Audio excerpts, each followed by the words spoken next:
मांग संख्या आपकी 22, मांग संख्या 24, मांग संख्या 62 के ऊपर बोलने का मौका दिया, उसके लिए आपको बहुत बहुत धन्यवाद। जो माननीय सभापति महोदय, ओसियां विधानसभा क्षेत्र से मैं आता हूं और वहां पर एक राजकीय पीजी युद्ध कॉलेज है ओसियां के अंदर। उसमें जब हमने 2013 से 18 के टाइम में उस कॉलेज का शैक्षणिक स्टाफ को छोड़ा था तो ये दूसरा लगभग पूरी पोस्टें भरी हुई थी। ये दूसरा पिछले आपके 18 से 23 के बीच में ये दूसरा लगभग 5 स्टाफ तो डेपुटेशन पे चले गए।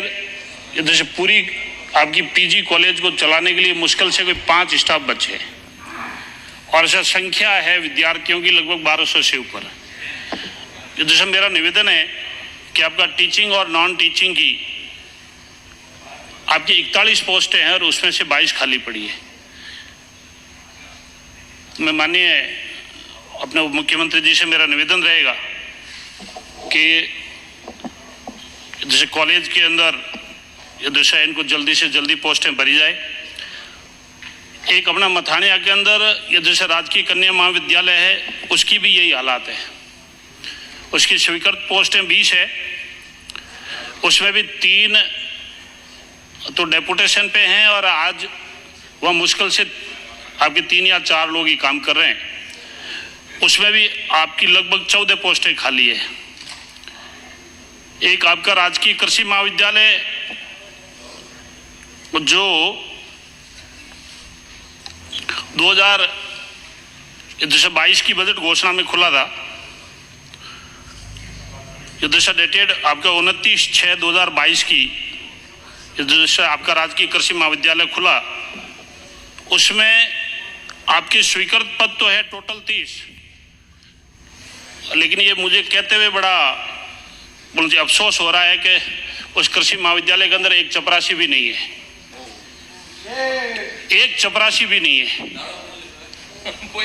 अब ऐसे विद्यालय का भवन ही नहीं है तो अब ये जैसे ताला लगाने की भी जरूरत नहीं है। ये जैसे कहीं उधार के ये जैसे बिल्डिंग के अंदर ये कृषि महाविद्यालय चल रहा है और उसके स्वीकृत पद है 30। मैं माननीय उच्च शिक्षा मंत्री जी से मेरा निवेदन रहेगा कि बच्चों के भविष्य के साथ में खिलवाड़ नहीं हो और आपके स्वीकृत पद 30 है। ये दिशा जल्दी से जल्दी ये दिशा कृषि महाविद्यालय के अंदर, क्योंकि हमारा ओसियां विधानसभा क्षेत्र है वो कृषि आधारित क्षेत्र है और डबल क्रॉप एरिया है, वहाँ किसानों के बच्चे पढ़ते हैं और उसके अंदर पिछले लगभग 1.5-2 साल से एक भी कार्मिक वहाँ आपका टीचिंग या नॉन टीचिंग का उपलब्ध नहीं है। ये दूसरा मेरा माननीय मंत्री महोदय जी से, ये दूसरे माननीय सभापति महोदय आपके ये दूसरे माध्यम से निवेदन रहेगा कि इसकी व्यवस्था की जाए। एक मेरा दूसरा विषय है, जैसे 1971 के अंदर वीर गोरखाराम जी हमारे क्षेत्र के जैसे शहीद हुए।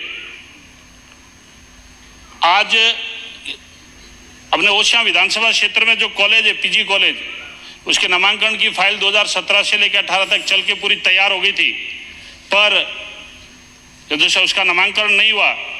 आपसे मेरा निवेदन है कि वीर शहीद अपने गोरखाराम जी के नाम से इस कॉलेज का नामांकन हो जाए।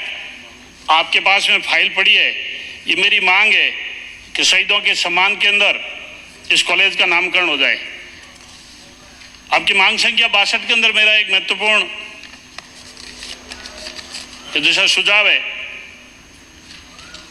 कि 2013 से 18 के बीच में वहाँ ओसियां विधानसभा क्षेत्र में 3 रोडवेज बसें चलती थी और वो 2018 में बंद होगी।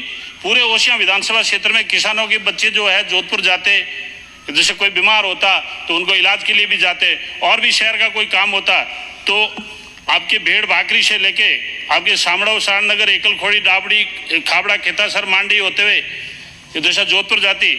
आपसे मेरा निवेदन है कि इन तीनों बसों को वापस शुरू किया जाए। एक ये दूसरा महत्वपूर्ण सुझाव है ये दूसरे माननीय जो है मुख्यमंत्री जी से कि कॉलेज शिक्षा के अंदर ही एक चैप्टर, एक पाठ्यक्रम आप यदि सड़क सुरक्षा का या ड्राइविंग शिक्षा का यदि इसमें लागू कर दिया जाए, क्योंकि जो बच्चे जो कॉलेज शिक्षा में आ जाते हैं तो उनकी उम्र ऐसा 17 से 18 साल हो जाए, तो ये मेरा एक बोलना चाहिए पूरे सदन के माध्यम से ये मेरा सुझाव है कि जितने सड़क एक्सीडेंट होते हैं उसके अंदर कहीं न कहीं जो हमारा नवयुवक है बिराजी उनको शुरू से ही यदि सुशीला रामेश्वर सड़क सुरक्षा और ड्राइविंग शिक्षा की हो तो ये दूसरा महत्वपूर्ण सुझाव है।